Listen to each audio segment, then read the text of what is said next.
Trae Young has become the most underrated player in the NBA. The point guard rankings, see point guard rankings from all these different people, and Trae Young just seems to continuously go down and down, and it doesn't make any sense. Trae Young, through his career, he's averaged 25.5 points, 3.6 rebounds, 9.5 assists, shot nearly 44% from the field, almost 36% from three, 87% from the free throw line. He's a three-time All-Star and one-time All-NBA. Just this past just this past year, he only played 54 games, but he played 36 minutes a night. The most he's played throughout his 6-year career. Was an All-Star, averaged 25.7 points, 10.8 assists, which was his most assists averaged in a season.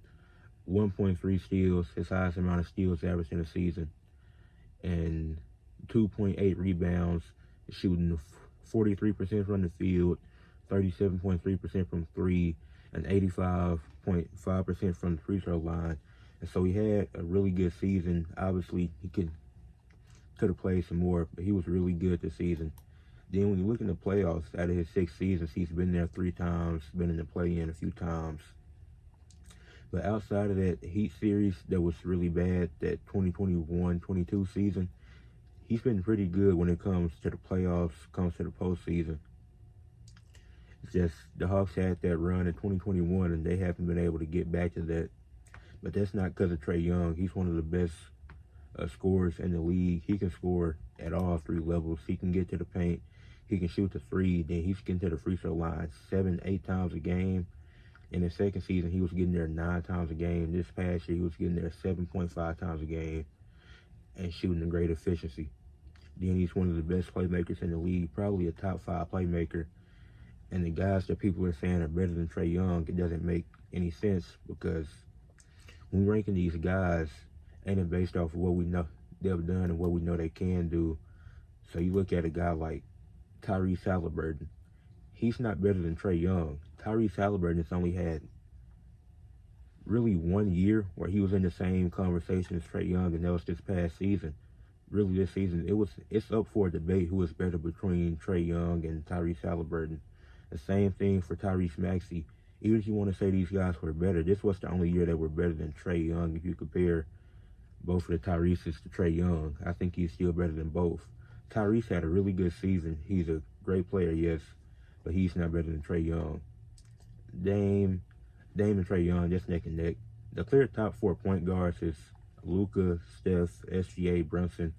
So you're not going to be comparing Trae Young to any of those guys. Trae Young, De'Aaron Fox, I get that one to Trae Young, but it's close.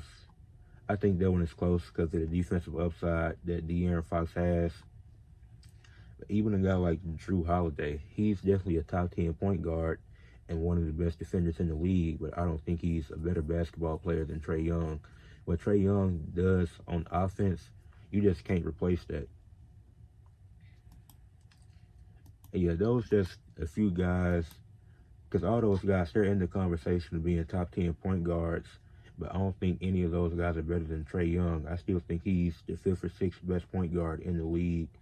And even a guy like Ja Morant, that a lot of people say Ja Morant is better than Trae Young, I just don't see it. I feel like when they have played, Trae Young has been the better player, but Ja's had the better situation with better teams. But when you look at Trae Young, like I said, 3-time All-Star, made All-NBA third team 1 year. His rookie season was, he had a tough first half, but he eventually picked it up and showed flashes of what he could be. And that's when we knew Trae Young he's going to be a top playmaker. He came into the league averaging 19 and 8. Then now he's averaging 25 and 10.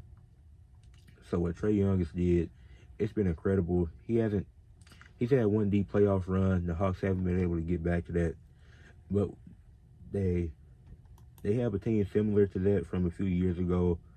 Maybe the Morris Less theory of work. Now that they done got rid of DeJounte and Trae has the keys.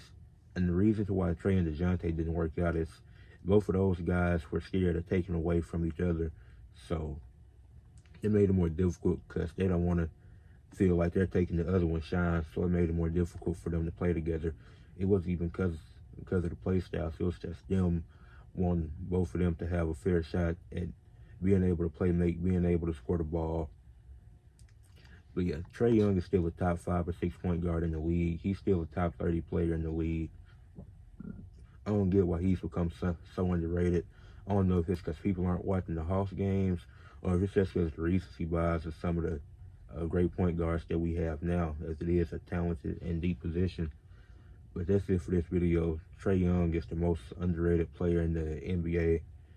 Leave a like on the video, subscribe to the channel, and comment what you think. Do you agree? Do you disagree? Do you think somebody else is more underrated?